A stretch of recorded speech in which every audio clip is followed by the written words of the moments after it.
There is a certain kind of person who walks into every room with a wide, bright, generous smile. They make everyone around them feel warm and comfortable. They crack the first joke. They lighten every heavy moment.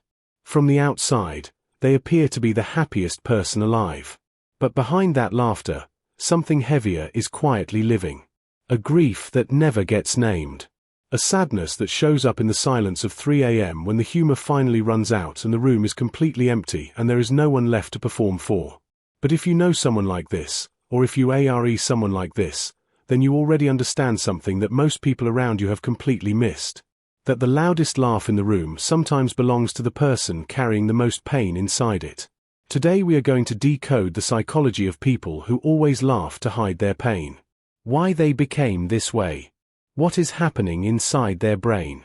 How it silently shapes their daily life. And what they can genuinely do to begin healing beneath the surface.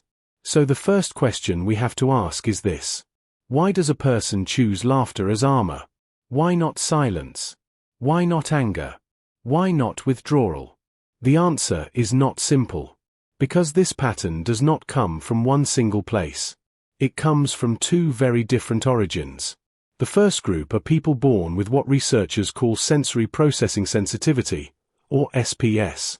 These are highly sensitive persons, HSPs, whose nervous systems process emotional information far more deeply than average. Their brains are wired to feel more. So naturally, they also need more protection from that feeling. The second group learned this as survival. Imagine a child growing up in a home where sadness was not allowed. Where a crying child was told to stop being dramatic.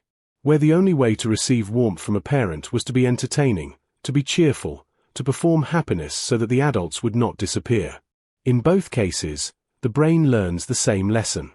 The amygdala, which is the brain's emotional alarm system, begins to associate vulnerability with danger. And so the prefrontal cortex steps in and says, redirect. Convert the pain. Wrap it in something acceptable. Wrap it in laughter. Over years, this redirection stops feeling like a choice. It becomes identity. They begin to believe they are the funny one. The light one. The easy one. The person who does not need to be held because they are too busy holding everyone else together with their humor. So when this survival strategy enters adult life, it does not arrive as a wound. It arrives dressed as a personality. It arrives wearing a costume so convincing that even they themselves sometimes forget what is underneath it. The first sign is that they make jokes at the exact moment they are about to break. It is not random. It is precise. A woman loses her job on a Friday. By Saturday she is at dinner with friends, performing a flawless comedy routine about how she is now professionally unemployed and available for weddings and bar mitzvahs. Everyone laughs. No one asks if she is okay. This happens because of a process called emotional regulation through cognitive reappraisal. The brain takes the threatening emotional stimulus, the loss, the grief, the shame, and reframes it through humor before it can reach conscious feeling. The insular cortex, which processes internal emotional states, is essentially bypassed. The consequence is that they never fully process what happened. The grief goes unfelt. It settles in the body instead. In tight shoulders. In disrupted sleep. In a low-grade heaviness they cannot explain to anyone because they already laughed it away at dinner. And the more they laugh through the pain, the more invisible that pain becomes, even to themselves. And so they move to the next moment already carrying the weight of the last one they never put down. The second sign is that they are deeply uncomfortable when someone tries to offer them real comfort. A friend puts a hand on their shoulder and says, "I know things have been hard for you lately. Are you really okay?" And instead of exhaling, they feel a sudden surge of panic. They smile wider. They say, "Oh, I'm fine. Honestly, I'm great. You're the one I'm worried about." This response is driven by hypervigilance, a state in which the nervous system is chronically on alert for emotional threat. Receiving care feels dangerous to them because care requires vulnerability, and vulnerability is the exact thing their amygdala has spent years flagging as unsafe. So they deflect every soft moment with another joke, another self-deprecating comment, another redirection towards someone else's needs. Being truly seen feels like standing in the open with no armor. and they have not been without armor in a very long time. They walk away from moments of potential connection feeling strangely alone. Not because no one tried to reach them, but because they moved every single time someone got close enough to actually touch the real thing. The third sign is that they become genuinely exhausted in ways they cannot articulate to anyone around them. He goes to the party. He is brilliant. He tells 3 stories, all of them hilarious. He reads the room perfectly, shifts the energy when it dips, makes even the quiet guest feel included. By the time he gets to his car, he sits in the dark for a long time before he can drive home. What most people do not realize is that performing emotional states you do not actually feel is extraordinarily metabolically expensive. It floods the body with cortisol, the stress hormone. Mirror neurons, which help us feel what others feel, are working overtime trying to generate authentic-seeming warmth over a hollow core. They describe this tiredness in unusual ways. Not sleepy. Not physically drained. Something closer to transparent. Like they spent all day being seen without being known. Like they gave everything in the room to everyone except the one person who needed it most. This exhaustion then quietly convinces them to isolate. And in isolation, the humor disappears and something much quieter and much darker finally gets to sit with them. Until the next social obligation calls them back into performance. The fourth sign is that they downplay their pain so consistently that they eventually start to doubt whether their pain is even real. She has been crying every morning for 6 months. But at her weekly lunch with her sister, she says, "I've just been a bit off lately, you know how it is." Her sister nods. Says she gets it. Orders dessert. And just like that, 6 months of silent suffering becomes a bit off lately. This connects to a concept called interoception, the brain's ability to accurately read and report internal bodily and emotional states. In people who habitually minimize their own pain, interoceptive accuracy diminishes over time. They genuinely lose touch with how much they are actually hurting. The consequence is a deeply confusing kind of suffering. They cannot even fully advocate for themselves internally because their own internal narrator keeps interrupting with, "It's not that bad. Other people have it worse. You're being dramatic." 0. They become their own most effective silencer. And the truly cruel irony is that this silencing sounds, from the outside, like strength. Like resilience. Like someone who handles things beautifully. The fifth sign is that they are the first person anyone calls when life falls apart, but they almost never make that call themselves. 3 friends have cried on his shoulder in the past month. He drove one to the hospital at midnight. He sat on the phone with another for 2 hours talking her through a panic attack. He is, by every measure, an extraordinary friend. He has not told a single one of them that he has not been sleeping.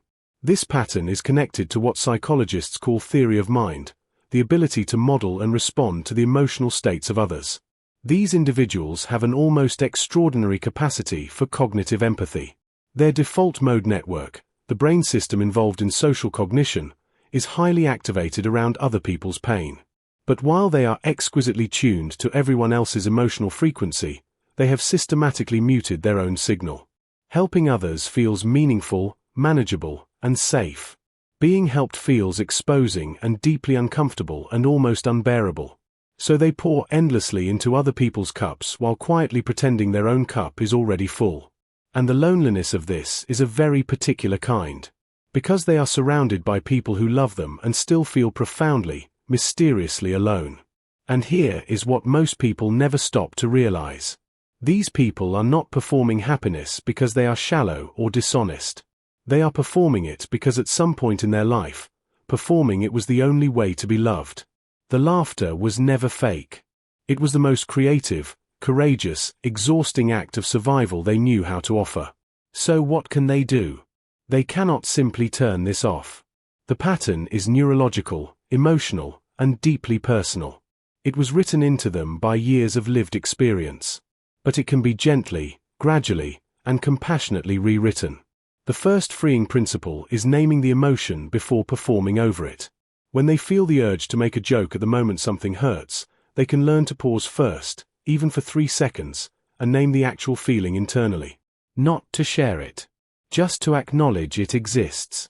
Research shows that simple affect labeling, naming an emotion, reduces amygdala activation and opens space for genuine processing. The second freeing principle is practicing what therapists call deliberate vulnerability, choosing one person, one moment, one true sentence. Not a flood of emotion. Just one honest thing said without a punchline attached to the end of it. I'm not actually okay today. 3 seconds of truth. That is enough to begin.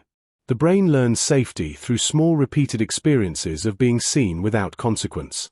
The third freeing principle is learning to receive care without redirecting it. When someone offers comfort, to stay still for just a moment instead of deflecting. To say thank you and mean it rather than immediately turning the conversation back to someone else's needs. The prefrontal cortex can be trained to tolerate care, but only through repeated, gentle exposure to the thing the amygdala has labeled as dangerous. When they begin practicing this, something extraordinary happens. The laughter does not disappear. It becomes true. It becomes laughter that coexists with honesty instead of replacing it. They discover they can be genuinely funny and genuinely known at the same time. That joy and depth are not enemies of each other. They move from a single blinding spotlight pointed outward to a warm, steady, quiet candle burning inward. Less performance. More presence. And for the first time in a long time, the room they light up is not just the one they walk into. It is the one inside themselves. These are people who feel deeply, protect fiercely, and love in ways that are almost impossible to measure. Their laughter has held other people together through impossible seasons. Their warmth has been a lifeline for everyone who was lucky enough to know them. They deserve that same warmth turned gently toward themselves. If this felt familiar to you, leave a comment below about which sign resonated with you most deeply. Was it the exhaustion after performing? The inability to receive comfort? The way you minimize your pain until it disappears? Write it below. You are not alone in any of it. If this video helped you feel a little more understood today, press like and share it with someone who might need to hear this. Sometimes the person who is always laughing just needs to know that someone finally sees what the laughter is covering. Thank you for watching. And please do not forget to subscribe because there is so much more of this waiting for you here.